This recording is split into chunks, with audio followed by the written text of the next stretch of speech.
蛋蛋谈这是款在小时候爆火的网页游戏，凭借着火爆一时的百单天童玩法和 Q 玩可爱的画风，吸引了无数玩家的目光，也给小时候的我留下了深刻的印象。但由于小时候的我5毛钱拿出来都够费劲，最多是把自己号借出去给同学玩，让同学给我刻什么龙斗士，所以当时玩蛋蛋谈也仅限于打打 PVP 被虐和前几个简单的副本了，对 PVE 的印象也就停留在波谷完成。如今我准备挑战从零开始通关蛋蛋谈 PVE， 给童年的自己圆一个梦，看蛋蛋谈后面的副本到底是什么样的。上期我们小氪了10万点券，强化上了加12武器，也是成功通关了蚂蚁和小鸡副本。今天我将继续征战波谷王国。反正我想看我继续玩蛋蛋谈怀旧服，就3连合家过2万，继续更新。那么废话不多说，直接开始游戏。2 hours later。不是哥们儿，我等了半天没一个人进来，感觉这种垃圾副本压根没人打的，去外面找番也压根没人打这个，没办法，看我单枪匹马拿下波谷完成，出击！第一关的波谷完成就是一群小波谷朝着我们冲锋，没有什么机制，现在所有小怪就可以通关了。对于有加12武器加持的我来说，可以说是轻轻又松松，不过他们打我有点疼啊，是不是我血太少了？不管了，直奔第二关。第二关的 BOSS 是一个波谷队长，我们从正面攻击他是没有伤害的，必须攻击他侧面的创可贴才能造成伤害。这个本照理来说需要至少2人来打，弱点在哪一边攻击就好了，但我是记得一个小技巧的，只要你的攻击角度大于90度，就可以进行反抛攻击，直接从正面攻击到他的弱点。我可是通关了训练场所有难度的男人，反抛对我来说简直易如反掌。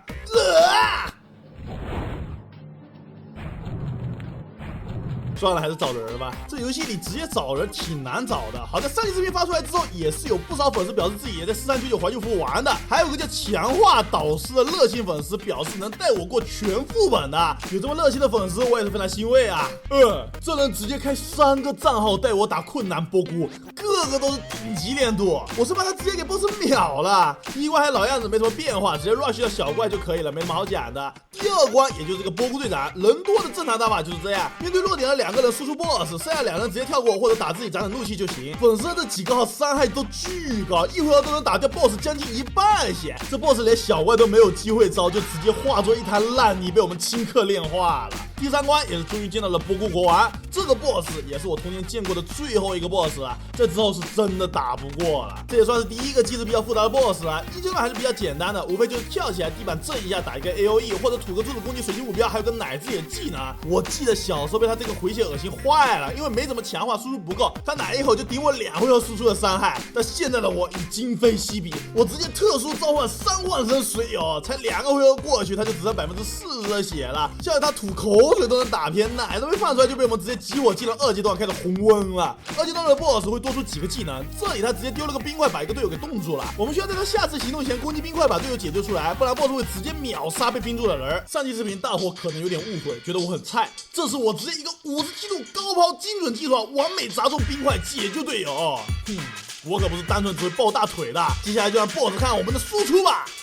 不是我还没打呢，什么 BOSS 直接就死了，这 BOSS 后面好像还有几个机制都没出来就没了。直接来到第4关，我们也是见到了把波谷王国变成这样的罪魁祸首，是一个长得像黑大帅的炸弹人，看去就是一个 AOE， 直接给我打红温了。不过这个 BOSS 的机制也不多，时不时会召唤几个小炸弹人来揍我们，直接打他就好了。打几个回合之后 ，BOSS 也会红温，要爆了！你现在燃烧，我们需要用冰块攻击他，打中1次就可以解除他的发怒状态。只要接好这个机制，这个 BOSS 就没什么难度了。我直接一发精准冰块给他降下温，也是轻轻松松把他带走。至此，困难波谷王国就结束了。后面水友又带我们打了一次英雄难度的波谷王国，英雄难度的波谷王国会掉真天使之刺和真爱心回力镖。听水友说，这个回力镖能卖个3000多，很多人每天英雄次数拉满，就是为了看能不能出货。我去，那我要出个回力镖，岂不是赚飞了？英雄难度在原本的第2关和第3关之间增加了一个过渡关卡，这个关卡要求你在4个回合之内飞到上面的踏板上捡到钥匙就可以过关，对玩家的准度有着很高的要求。第4关国王没什么变化，不过血量多了不少，所以可以看到2阶段的红温国王直接展开立体防御，只有高炮打他头顶才能对他造成伤害。这个机制其实前面难度也有的，不过粉丝伤害太高，直接把 BOSS 秒了，没看到。这个防护罩的判定还是挺大的，一不小心就容易打到罩子上面。不过在绝对的火力压制下，国王还是很快就败下阵来。来到第5关，之前的黑大帅直接变成了闪光黑大帅，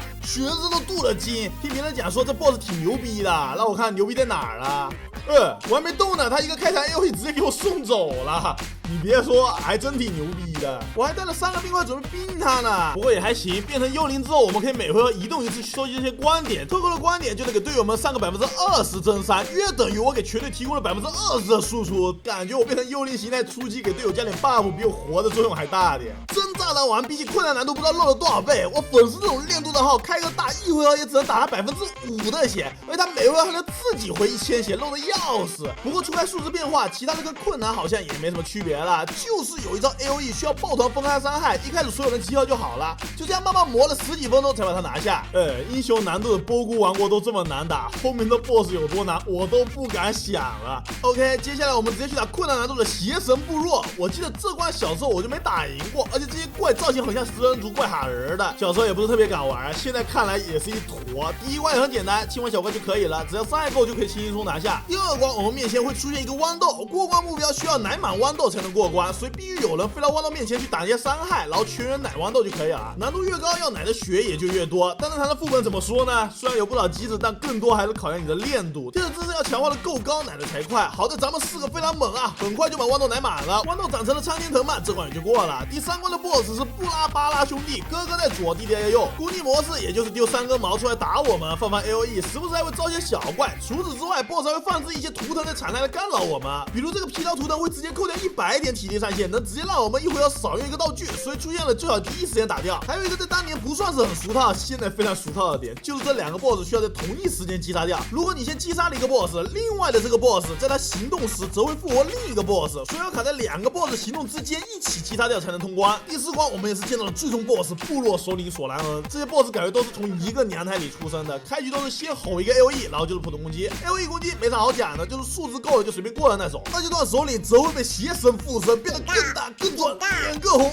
又红温了。其实也就是漏了些，伤害高了些。开局一个 AOE 给所有人上一个燃烧底 buff， 每回合烧500血，然后就是把所有玩家随机瞬移到别的地方。不过好像没什么鸟用，该怎么打还是怎么打，也是被我们几下抬走，至此困难邪神部落也就通关了。这期视频我们就打到这，下期我们再去探一探更高难度的副本。不过说实话，就打到这儿，我就感觉后面的那些 BOSS 会不会其实都差不了太多，就纯凭素质这样。但听说后面波菇运动会之类的考的都是玩家的操作熟练度，希望能有一些有趣的机制吧。大家伙也可以在评论区跟我讲一下哪些副本的什么难度会比较有意思。反正想看我继续玩的就3连合家过2万继续更新。那么我想这就是本期这部小内容啊，如果喜欢的话可以给3连关注啊，持续更多有趣的游戏视频。到这吧，我是李虎，我们下期见。